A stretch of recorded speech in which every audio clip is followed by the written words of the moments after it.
Children, let's have a quick review of the chapter 12 from gatherers to producers. First of all, producing food.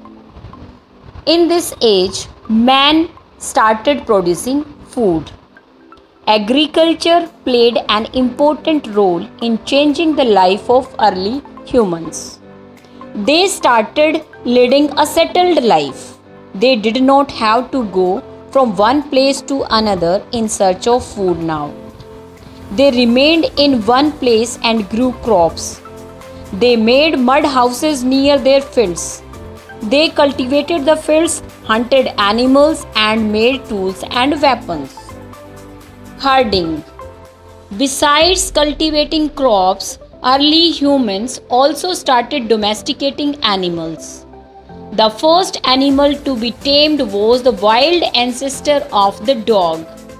Later, people encouraged animals that were relatively gentle to come near the camps where they lived. These animals, such as sheep, goat, cattle, and also the pig, lived in herds, and most of them ate grass. Often, people protected these animals from attacks by other wild animals. This is how they became herders. Invention of the wheel. The invention of the wheel was an important step towards human progress. The first inventor of the wheel is yet not known to anybody in the world. Possibly, a log or a stone rolling downwards sparked this idea. The wheel changed man's life in many ways. People could now go from one place to another much faster than before. They could also move heavy objects more easily. The wheel also improved pottery making. The weavers and potters were the first ones to use wheels for purposes other than transportation. Next topic is making pottery. Humans started feeling the need to store grains, liquids, and cooked food in containers that needed to be capable of withstanding climatic changes as well.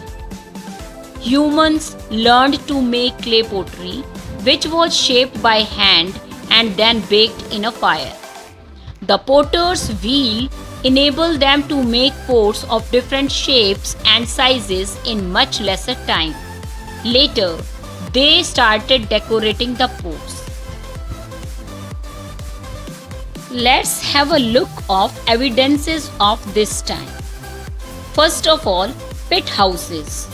In Buza home, people built pit houses, which were dug into the ground with steps leading into them. These pits were usually narrow at the top and wide at the base. Ash, charcoal, and pieces of pottery have been found in these pits. Some of the pits have ovens made of stone or clay.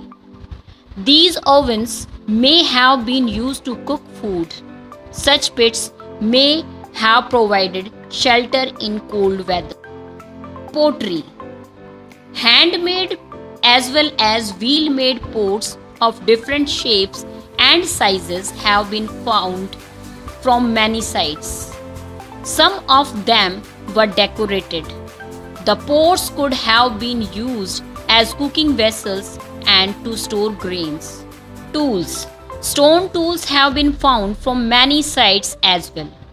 Many of these are different from the earlier Paleolithic tools.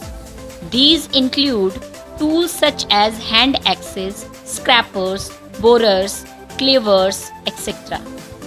that were polished to give a fine cutting edge, and mortars and pestles used for grinding grains and other plant produce.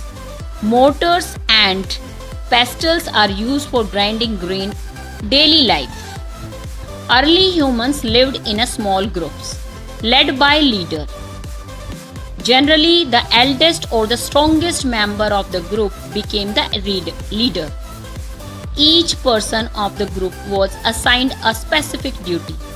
Some looked after animals, others cultivated fields, and still others made tools and pots. Archaeologists have also found cooking huts both inside and outside the huts, which suggests that depending on the weather, people could cook food either indoors or outdoors. Once humans began producing things in surplus, they started exchanging these things with other groups for mutual benefit. This early form of trade must have taken place through the barter system. Recreational activities like singing, dancing, and painting must have been popular mode of entertainment.